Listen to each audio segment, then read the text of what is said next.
So the dust has settled after the launch of the Mate 30 Pro from Huawei, and we've seen a number of positive reviews, including mine. You can go and watch it if you want. Huawei recently released the Mate 30 and the Mate 30 Pro with a list of upgrades, and from what most people say regarding the hardware on those devices, they are really impressed overall. From my personal experience using the Mate 30 Pro, it's a really high quality device. They introduced the waterfall display, which I really like, and I think it's a big step forward. And of course, the cameras, which in typical Huawei fashion are extremely high class. But there are some big questions, not least, can I use Google services? How can I install Google services on one of those devices?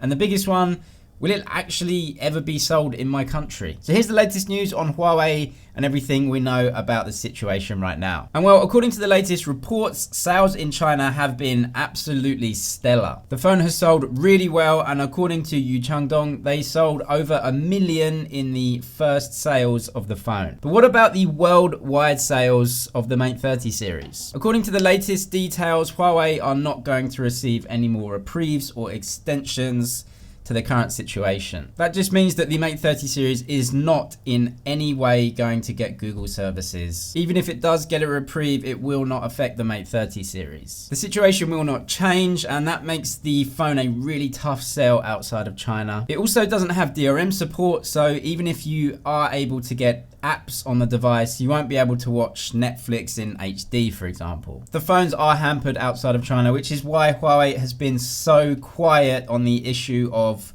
the worldwide sales date. Huawei did originally say that they earmarked October for the first sales of the Mate 30 series outside of China, but as yet have told us nothing concrete about when the phones will be available, if ever, outside of China. So we are still waiting for any information regarding sales dates outside of China, but I'd like to know your thoughts on the situation. If the Mate 30 Pro is launched in your country without Google services, would you still buy one? Would you only buy one if it was discounted, or would you steer clear of the phone altogether? Let me know. But progress at Huawei is not stopping. Recent news reports suggest that Huawei are already working on the successor to the just announced Kirin 990 chipset. Very early reports are calling this one the Kirin 1000 chipset. Although even the name isn't confirmed yet, we do know that the chip will be a 5nm chipset, which is a big upgrade over the current 7nm chipset that is the Kirin 990. This should bring much more power and more efficiency, and we know that